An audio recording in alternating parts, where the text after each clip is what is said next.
தாலி, இந்த தோடு, நான் சேர்த்து வச்ச காசு, சீட்டு கட்டின பணம் எல்லாத்தையும் கொடுத்துருப்பாங்க.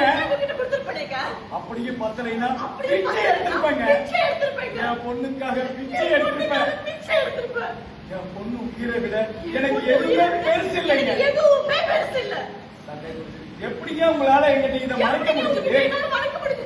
அந்த உரிமை உங்களுக்கு யார் கொடுத்தது? உங்களை நம்பிதானே அவளை உங்க கூட ஹாஸ்பிட்டலுக்கு அனுப்பி வச்சேன்.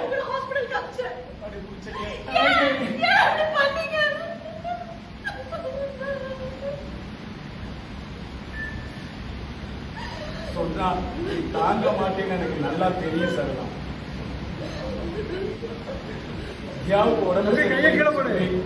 அவளை ஸ்கூலுக்கு போக வேண்டாம்னு சொன்னா கூட உங்களுக்கு சந்தேகம் வரும்னு நினைச்சுதான் மனசை தேங்கிட்டு அவளை ஸ்கூலுக்கு கூட அனுப்பி வச்சேன். ஒவ்வொரு நாளும் நான் என் மனசுக்குள்ளேயே குமுறிக்கிட்டு செத்து செத்து பொழைச்சிட்டு இருந்தேன் சரலாம். எனக்கு என் பொண்ணு வேணுங்க. என் பொண்ணுக்கு என்ன ஆனாலும் பரவாயில்லையா? நான் ஒண்ணு யாருக்கும் ஓசியா வாங்கல. அங்கதானே என் வீட்டுக்காரர் வேலை பார்க்கறாரு. கண்டிப்பா அவர் திருப்பி கட்டிடுவாரு. அவரை நம்பிதானே அவங்க காரணம் சொல்றாங்க. உனக்கு என்ன வந்தது?